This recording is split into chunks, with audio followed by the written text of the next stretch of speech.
Let's now bring in Democratic Senator Shaheen of New Hampshire. She is the ranking member on the Senate Foreign Relations Committee. Madam Senator, thank you so much for joining. Let's start with those two hot spots here. Since the Anchorage summit of a month or so back, Russia has only picked up its attacks. And then there's the situation in Gaza where we have seen a number of the U.S.'s closest allies just in the last couple of days, on the eve of this assembly, have said they will recognize a Palestinian state. The U.S., of course, not doing so. How do you think that these two broad themes will shape the week ahead?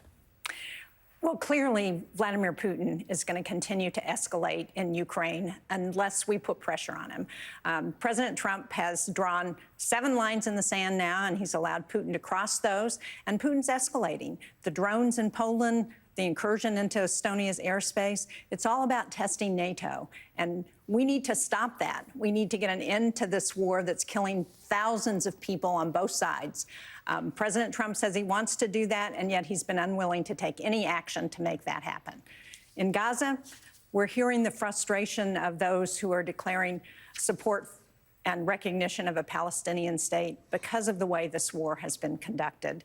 And we need to see an end to the war. The Netanyahu government needs to get back to the negotiating table. They need to get a ceasefire. They need to bring home the remaining hostages whose families are just desperate.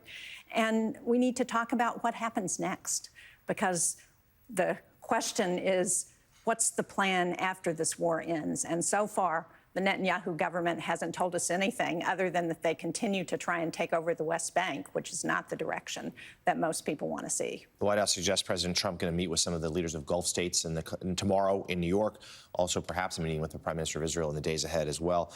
Speaking of the Middle East, the new leader of Syria will be attending the United Nations General Assembly this week. Certainly noteworthy. I know you have hopes to meet with him.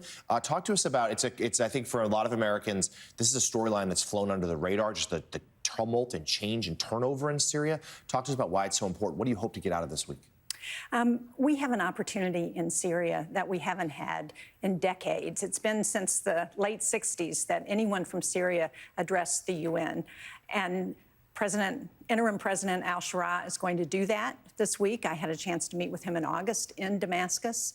And we have an opportunity to change the narrative around Syria. But we need to provide support to the interim government.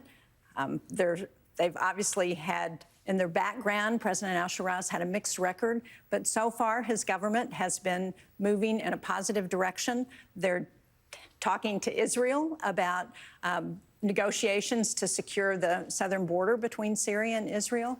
They're talking with us about joining the anti-ISIS coalition. So they're making real progress. What we need to do is to lift the sanctions that we've had on Syria so that business can invest, so that people can feel like there is an opportunity for a better life there.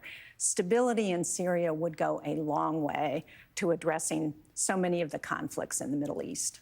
Ranking member of the Senate Foreign Relations Committee, Democratic Senator Shaheen of New Hampshire. I know you have high-level meetings on Haiti as well. Senator, thank you so much for being with us.